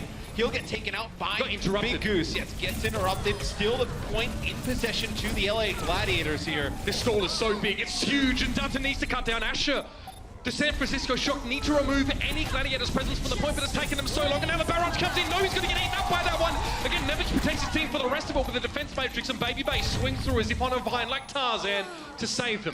Jawfor is shot out of the sky, and Shaz is not far behind. It's 98-47. Yeah, Baby Bay switches off of Pharah. We'll go over to McCree right now, in terms of the game. With both these players playing Pharah, Jawfor is up to 9,600 damage. Baby Bay sitting at, he just got over 6K now, so 3,000 more damage from Jawfor playing the Pharah. Jawfor instantly switching here, seeing the McCree come through. No surprises there, I'm sure. Baby Bay now as well knows he needs to respect and back away a little bit here. Goes for a flash, but I don't think Asher was actually hunting him at the time, and he doesn't manage to get him. Shaz is low, he needs to keep himself very scarce now, but Baby Bay's sightlines are limited. It doesn't seem to matter though. Jawfor gets picked out of the periphery like a needle in a haystack, and Baby Bay's looking for more. 80% towards his next Deadeye, and he's got a comfortable amount of healing and peel available to him. This is the last fight of the round coming up. And Sleepy and Valkyrie was able to pick Shaz off. He's trying to just hide, maybe use a Valkyrie of their own for the Gladiators. The Shock will just have their sound barrier. You have a Deadeye here. And then on the side of the Gladiators, you will have Valkyrie, you will have sound barrier. See if Jawfor can build up towards a blade as well. The diving Baby Bay, they don't need to get rid of him. He's the centerpiece of his team, and every tank is looking for him. But now he's going to come in with a Deadeye. He hits the ground, but his defense matrices and barriers in front of him. He doesn't get anything, and Asher finds the double. The Mercy's down. That's the opening the Gladiators were looking to find, and now they can exploit it. No resurrect potential for the San Francisco Shock, and Jawfor can have a field day. Knows there's a Lucio off towards his right side, but he'd love to get rid of Dunter. No, he's caught out by the self-destruct here from Nevix. Over the top is the man. The Swede now getting his blood up, a little bit of bloodlust and rage to pressure in, but Dunter sees that most of his foes have a sound barrier. It's hard to get any kickoffs, and Jawfor's back in the fight though. It's Dragon Blade time. Baby Bay forced to get out. He's being healed, but it's not enough healing at all. No matter what Shaz did, he was going to fall there. The Dragon Blade found its mark, and that's it. Map 3 in Gladiators. Jawfor able to build up from 30% all the way to a Dragon Blade in that final fight. They needed to res him once, and the sound barrier comes in. And as those players start to trickle onto the point, it's nothing they could do to combat that Dragon Blade. So rough as well. Asher hitting that double pulse bomb kill. The Mercy going down there was what really hurt the Shock. They needed that one in the fight. It didn't help. The Baby Bay also fell into that same stroke, but Jawfor has had an excellent performance here on this Genji in general, Matt. Dragon Blades have been incredibly efficient and well-timed in order to give their team the edge in some of these fights. And now, regardless if you're a Valiant or Gladiators fan, I'm quite sure there's a lot of hopes on these guys. But the Battle of North versus South continues with one more map. The Overwatch League is brought to you by Omen by HP, the official PC and display of the Overwatch League. Intel, the official computer processor of the Overwatch League. And by T-Mobile, America's best unlimited network.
One thing I love about the San Francisco Shock, Matt, is they just don't show respect to their enemy teams, you know what I mean? They're always chomping at the bit and hitting the ground hard. They were very close to taking that to a third round there on control, but one pulse bomb ruined their whole day. Yeah, Asher able to pick up 2 with the pulse bomb. He gets Sleepy, who's playing Mercy, in Baby Bay, as he's calling it a dead eye. Probably not in the spot he would have liked. He's like on the point, just searching for an opponent. You know, if you drop down to get that, you're dead. You're in trouble. You know you're in a bad spot. And again, very easy to put him in a cone of silence and just throw a deeper defense matrix over the top. We have one sub coming in here. It'll be Hydration. That'll come in for sure for. So you bring Hydration in on this map. He plays primarily a lot of Junkrat for this team that you can kind of look when they have him in the lineup. He's playing a lot of Junkrat or Roadhog. When he's not in the lineup, that's when they like to play, Hit Scan or Genji Tracer. At least it sort of starts to seem like that this team's kind of leaned on. So this is a map where we see, Orisa, Roadhog, you can even have Diva in the mix. Asher can play the Widowmaker at a high level, so maybe you see some of those comms coming out for the Gladiators. No changes for the shop. Yeah, sometimes I call it Janky Town because that's what I feel like some of the team compositions you get. They are kind of janky, thrown like together, patchwork set up. You try and do maybe a lot of different things, or just the combinations of heroes that you wouldn't normally go for in other circumstances, because obviously, there are super very close quarters areas, then wide areas, then platforms and verticality, then lack thereof across the map. This stage especially, as well, as we see a lot of Widowmaker play. That's probably one of the more exciting, more high-octane parts of this particular matchup. But, it's so funny. We thought, okay, Surefour, well, we didn't expect him to play so much Genji today. He's looking very good. He said he was back this morning on Twitter, and so far he's looking to be delivering. Yeah, he's looked great in this series. Really kind of going toe-to-toe with Baby Bay, who's we've been really high on as a DPS player. So it'll be the Gladiators on defense first. So they will go with Shaz playing Roadhog. Interesting. Hydration will play Junkrat, and you'll have Asher play Widowmaker. So you're going to go solo support with Big Goose playing Mercy, trying to just heal up a lot of these high HP targets, build that Valkyrie rather quickly. Yeah, and, love or hate this team composition. This is probably the last week we're going to see it in competitive Overwatch for some time, ladies and gentlemen. So let's make the most of it here and let's see what these two teams can create with it. I mean, we saw some interesting moments. I think it was from the Gladiators, actually, who just tended to walk off the map on one of their attack against the Boston Uprising, I think it was. Yeah, Shaz was playing, I believe, Bastion and fell off the side, and Asher playing the Widowmaker. Probably thought he had an extra charge of his grappling hook, didn't have it in his back pocket. The Shock will play just a triple tank with Dante playing Roadhog, Nomi playing Orisa, Nevix will play Diva. He gets very low at the beginning of the game. Probably takes a shot from Asher. Here. Baby play Widow. Same for both setups here. Similar compositions. No Widowmaker on the attacking side. Dante caught, just eats a bit of damage. Now, if you're Hydration, you should have a good idea of the target you caught with the trap, given the fact you didn't kill your target from the explosion of the mine. Baby Bay picks him off that far right-hand side, and then he knows that they're going to go for the res, tries to push a little bit forward. Good help from Bishu there to just boot him out of the way. Baby Bay now as well, looking to try and wrap around the side here, put easy damage into Shaz. Shaz is now pinned for the moment. If he wants to try and get out, he needs to wait until his take a breather cooldown is available.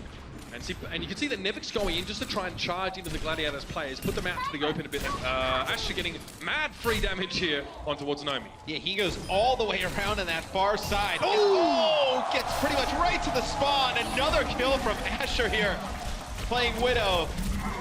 Okay, Dak, he wants it. Okay. But man, the shots out of Asher there were sick. Goes on the flank. Nomi's just standing there, just getting pelted in the back of the head with bullets. Yeah, I mean, how anticlimactic would that have been, though, if Asher gets killed by Dak there? I think that's why he saved some face. Mercy even has a voice line that goes, you might not want to tell your friends about that when you get killed by it. So I would agree. We want to avoid that. It's a Widow player. Oh, Hog's here for Shaz, though. Oh, he just hit Dante as well. The shield's gone down. He's hit him with the left click, and now the Valkyrie's going to be in play. Dak brings Dante up immediately in the shot, continuing to try and apply pressure. Good hook. Shaz gets caught out, but goes for the take a breather now as well. Mitigating damage and getting the health back. Time for the whole hog. Is he going to have enough peel and protection? He does. Remix bangs a shield down in front of him, so Shaz can actually get the whole hog devastation without taking too much damage in response. But Remix doesn't get to cover in time. Nevix also gets a D-shield onto Bishu, and Asher is being left upon by Nevix as Goose tries to keep him alive desperately. Yeah, they don't have another res to bring Remix back in the fight, which would have been huge because he has a supercharger. Could have used it right now as Nomi drops his for the San Francisco Shock. A few kills going in favor of the Shock as it's just going to be Asher alive. Okay. He's got two, but they do get that first checkpoint. Yeah, again.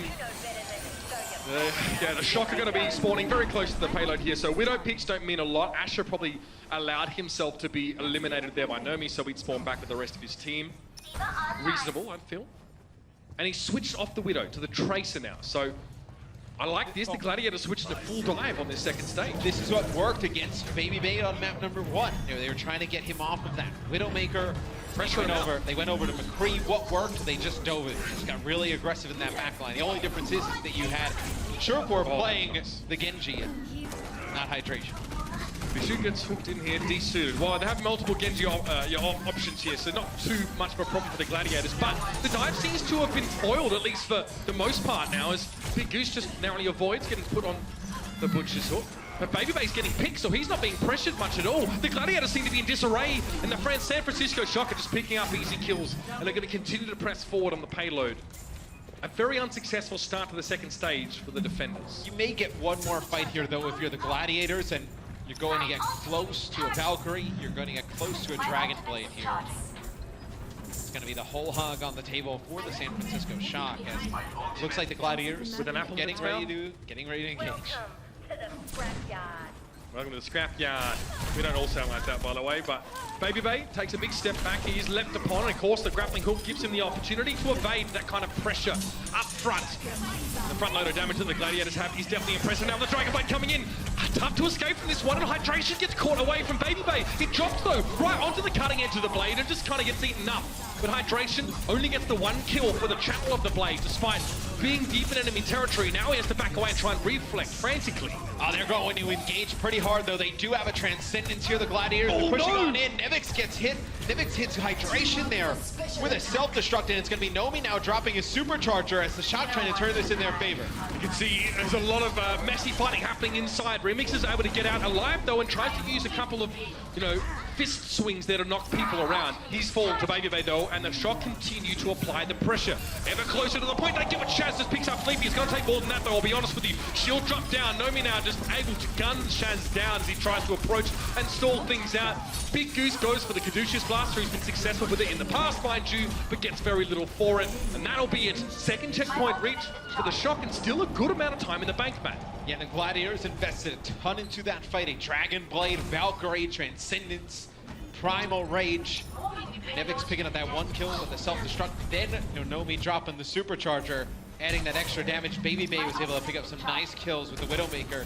He switches off of Widow towards this end of the game, a lot like what we saw in Nambani. He will go over to McCree. Hydration's looking for something right now. We dove deep into the backline. Is somehow still alive. That's a big self-destruct.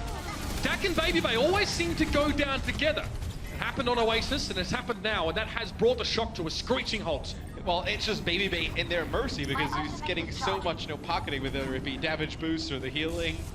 Well, when there's smoke, there's fire. Yeah. When there's a mercy, there's Baby Bay getting pocketed. Now that buys the Gladiators some space, right? You can have Asher just play on the payload. Everybody else sit up top. Just trying to bait these members of the San Francisco Shock in.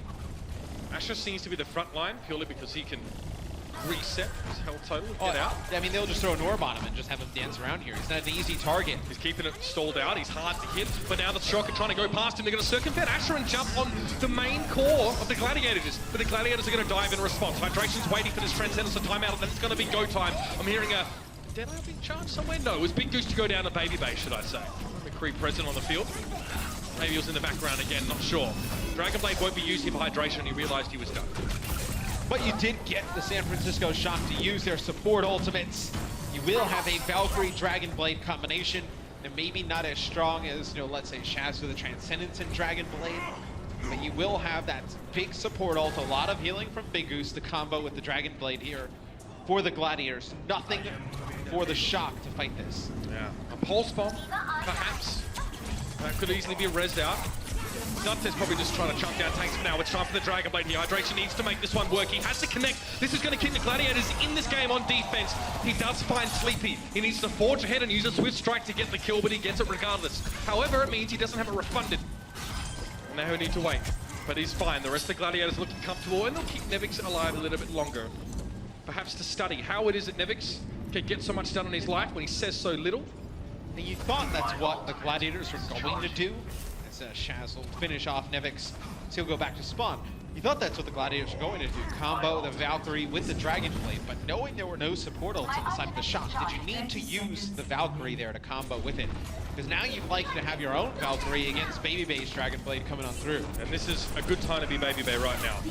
Remix can try and displace him with Primal Rage and make it harder for him to access his intended target, but that's just down. It's traded out though. Sleepy's already fallen. Dragon Blade here, that's the BabyBay Dragon Blade we're looking for. He's looking for hydration. Both of them are reflecting. BabyBay's low. One more Stretch Strike would have done it, but hydration is cut down.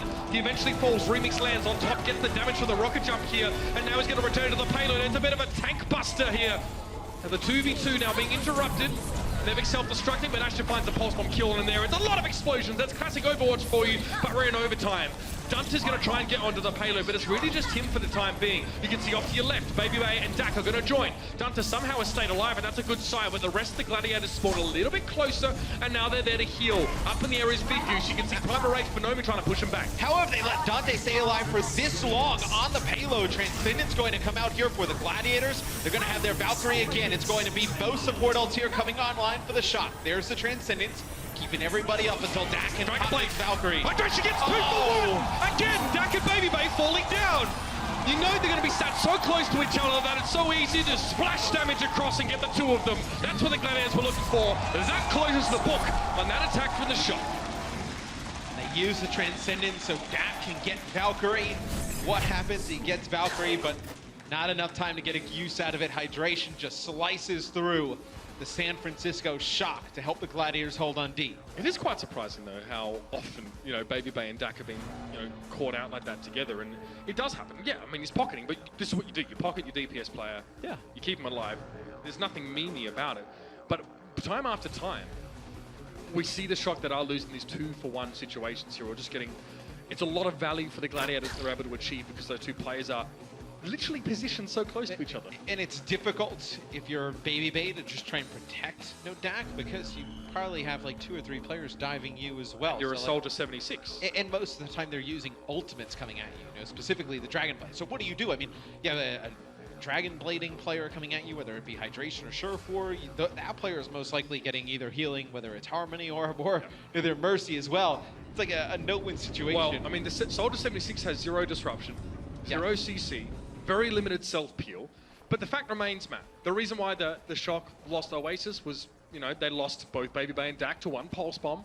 This time, they were not able to win the fight because they lost them both to a Dragon Blade. It just happens. It's unfortunate the way the chips have fallen, but as it stands, the Gladiators look to take away this entire series here, and they just have to finish the map. So the Shock will be putting their nose to the grindstone to prevent that from occurring, to prevent the Gladiators from getting 3 checkpoints here. You know, earlier in the season, in the stage, we saw a lot of, Junkertown games go like, multiple times to the distance. I feel like lately we've seen more teams get stopped, going all the way completing the map. Just players learning how to complete the map. So the Shock definitely not out of it. And it's the different takes that teams now have on this map as well. We're seeing a couple different picks thrown in here. You know, you're going to take Hanzo Widow. You're going to take Hanzo Widow Bastion like the Gladiators. You're going to go, fall to the floor with an Orisa here to protect them. So we have not seen, the Bastion out of every team recently. This time we will see it out of the Gladiators. They'll go triple tank, Bastion, with Asher playing Widowmaker, just trying to get some picks. This is pretty defensive positioning from the Shock as well. They've completely backed away from this. Maybe worried they don't have the tech to deal with this. They've lost Dunter as well. And it's not in a resible position, and Hydration is just going to sit on the body, and that's going to be huge. You're not going to have that extra damage to break down this Orisa barrier. Camping the corpse of the Junkrat here. Shaz gets hooked in, but takes no damage there for whatever reason. Bishu with the defense matrix. Great work for Bishu to defend his Bastion. Glad you caught it, Matt, and now Hydration's going to come forward. Looking for Nomi. Can just take a breather, absorb damage for days. That barrier's eventually going to break down, and the Gladiators have a chance to regroup behind the payload. That's a very good concussive fire, but Shaz is set up now in a static position. Chunk away the tanks, and it's easy as that. If there was one player the Shock couldn't lose on defense early, it was probably Dante. Yeah. And he came back. That Junkrat. He comes back, he hits a fat concussive mine. Everyone goes in all different directions, but it was too late by then. And that'll be the first checkpoint here coming up for the Gladiators. Time so far has been good. The Gladiators switch off of this. we usually see when teams start to get rolling with the Bastion, then kind of steamroll through the map. Maybe they could have rode this out a little bit longer because Sleepy just switches over to Zen, so you're not really giving up a ton of ult to him if you stay on Bastion for another maybe minute or so. Captain Planet, you've used my Dante's Inferno one-liner on a stat. For real, dude? I can't use that anymore, thanks. A good point, though, he does lead, performance on Junkrat on this particular map. So losing him, the best performing player in the league on Junkertown, on Junkrat, that hurts. We'll use a Riptire here. Trying to pick up the Valkyrie Mercy, but we got it! Goose. That's a big pick. Not going to be able to use the reses or that Mercy ultimate anymore. The Gladiators, this is a wash of a fight. Now, Bishu trying to get away with his mech intact. He actually manages to do that. That's quite big. Asher going down. So now you'll see the shock push forward here. They can disengage from this, but they do want to just get an early pick. Oh, respect the Genji. And then try and, and they can back away. Just try and bleed some time off the clock here is the idea. And yeah, Nevix here, giving him the defense matrix so he can get those easy shots, not take more damage. Nomi was dropping in barriers as well. It'll be a self-destruct from Bishi that goes in deep, connects with Sleepy. Okay, so Bishi trades himself out to get rid of the Zenyatta, but guess what? Mercy gonna bring back Zen. And the Gladiators have lost another fight almost before it started there with Big Goose getting blown into bite-sized chunks. And now we have the reset once more. Shaz close to the Transcendence, but this is classic Baby Bay, by the way. This guy would believe he'd take on the whole world if you gave him an inch. Again, he's feeling confident here, it's clear to see. Don't know why, but he is confident. Starting to hit some shots on the Widowmaker, that's why. That's it, starting to pop off. Sleepy getting close to a Transcendence. Transcendence available for the Gladiators. Asher, though, working around this bottom side. Maybe he can get a pulse bomb up top. It's a really interesting position. You see where Nomi is? She's not preventing the payload to move on forward. That's super weird, bro. Yeah. How annoying. Asher says, look, I'm going to commit a pulse bomb to dealing with this. Enough of this shenanigans. And then Nevix finds himself all on his own, surrounded by a sea of purple. And that's not the last thing you want to see. And he's not even in a position to get res there, Nomi. Nope, not happening. He's able to contest the payload and prevent it from moving forward, but the hydration now with this Dragon Blade on the offensive side. They have Dragon Blade plus their support ults. Be a huge combination coming in. Do the Shock want to invest into this, though? That's the bigger question. Remix gets more than he bargained for when he dropped in here, but he's looking for his Zenyatta. Oh, Sleepy, no! Gets completely broken into pieces now. And Remix is not done yet. Dante tries to go for a Riptire, but Remix is able to find him. It didn't seem fair with the way he was attacking him while he was busy channeling, but now the Transcendence gets applied. Sleepy was brought back. Hydration has to wait for his chance to use the Dragon Blade here. It can't be yet, but it might be now, though. He gets in there. Sleepy's down for the second time and reflects the shot. Instead of using the slash, he makes sure the Zenyatta can't kill him and gives him extra damage. Nicely done for the Gladiators. Now their final task remains. Finish the map in 3 minutes and 33 seconds, and that will be a 3-1 victory for LA. It's a costly fight on both sides, but the Gladiators come out on top. Dak will get his Valkyrie sooner than Big Goose coming up here. And some changes that come in from the Shock. Baby Bay will play Genji, so going to get extremely aggressive. No, they can't give up too much space here to the Gladiators. Issue now, trying to see where the Shock is set up. He's ready to peel. He's going to make sure he tries and keeps the supports alive. And now that the Shock have committed to the fight, he wants to go for a self-destruct to punish them. Perhaps he thought they might be out of position. It doesn't matter though, because Ash has been able to find them and reduce them to his namesake. Now, of course, Sleepy again under scrutiny. And guess who's protecting Ash? That's right, Bishu's there. Nothing you can do about that as a Zen when the enemy trace is being protected. So Bishu launches his self-destruct and actually splits the Shock up. Nomi and Baby Bay are still on the cart. Dak, Sleepy, and Dante get pushed all the way around the corner. That allows them to get the 2 early picks and then stagger the remaining 3 players. Oh man, I think this is over already. That's it! The Gladiators had it so well planned out, coordinated, crisp, clean, lock for the hometown heroes. And that self-destruct, Matt, right at the end for Bishu. We couldn't see necessarily on our view how impactful it was to the fight, but then you just started seeing Asher wrecking backlines and we knew it was over. Yeah, it gets like right around the corner and it forces the Mercy, Tracers, and Yada to back all the way up basically to their spawn. They don't want to go towards that close entrance, through that underpass back towards that payload because you got Hydration there playing Genji, and you also had Asher playing Tracers, so they start to work their way all about to the open, back towards the cart, and then Asher just comes on the flank, takes them all out. There aren't too many teams, Matt, with 2 excellent Genji players in the Overwatch League. There aren't too many teams with 1 excellent Genji player now, sometimes I think about it. So this is very, very big. and a kind of a different look we've seen. Great job here for the Los Angeles Gladiators. Let's head over to the desk, though, and break it down as it happens. Thank you, fellas. Great work there by Uber and Mr. X. And after dropping the first map, the Gladiators rattle off 3 straight to take home our series. Let's take it back to game number 3. And I want to just start here. Coming into the half, what were you worried about for the Gladiators, Johnny? And what were you thinking coming into this game? Well, actually, I was a bit surprised we just saw Dive on this Oasis, of course, because usually you see a lot of Junkrat perhaps, and maybe Surefour could have pulled it out. But in the end, as we talked about, San Francisco Shock, they're so good on Oasis. Going into this game, I think they had about 70–80% win rate, even beating teams like London Spitfire. So today, they really just didn't turn up on Oasis, we have to say, because Los Angeles Gladiators, while we respect their players, they are not the best team in the league, and San Francisco Shock had the advantage. Crumbs, we heard some numbers coming from Uber saying that Baby Bay was getting shut down by Surefour. At least when you looked at the forward numbers, Surefour was winning that battle. Why were the DPS struggling from the Shock throughout this? Well, I'm not sure exactly what happened when it came to the accuracy here, but Surefour outperformed in a big way because he ended up doing 80% more damage than Baby Beyond as far as 43,000 or 4,360 over 2,400. Had some cheat down there, look at the numbers, but for the most part, Surefour had a better direct rocket hit than Baby Bay. So he was just forcing Baby Bay to retreat constantly, having to take worse angles to rocket into the fight, and that just means that your damage numbers are going to be worse. Throughout the series, Johnny, we saw Surefour flex onto the Genji. Baby Bay brought out a Genji as well. Dante seemed to be pretty stuck on the Tracer, so let's talk about the Shock. Do they have any limitations on their DPS rolls? Well, I think so, because we haven't really seen Baby Bay play a lot of Junkrat before. We know he's a good Pharah, he's a decent Genji. I mean, going into the Overwatch League, he only really was a hit scan player in Contender Season 1, of course, so there's a lot of question marks around Baby Bay's hero pool,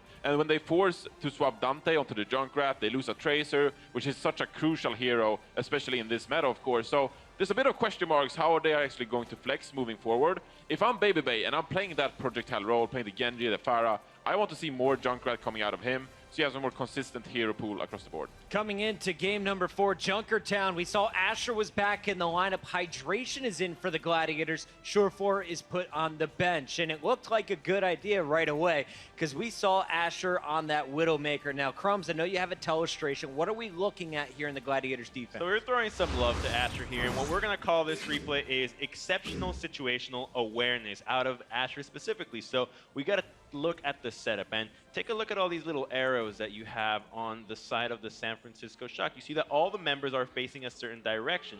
The direction that they're facing is gonna be forward. So you have Sleepy trying to flank on the left. You've got everybody else looking onward. So where is the Widowmaker? They don't know. There's a little question mark there for Asher. So he's gonna be taking advantage of this situation and going for a wraparound. He's gonna position himself right there, try to see if he can find anybody.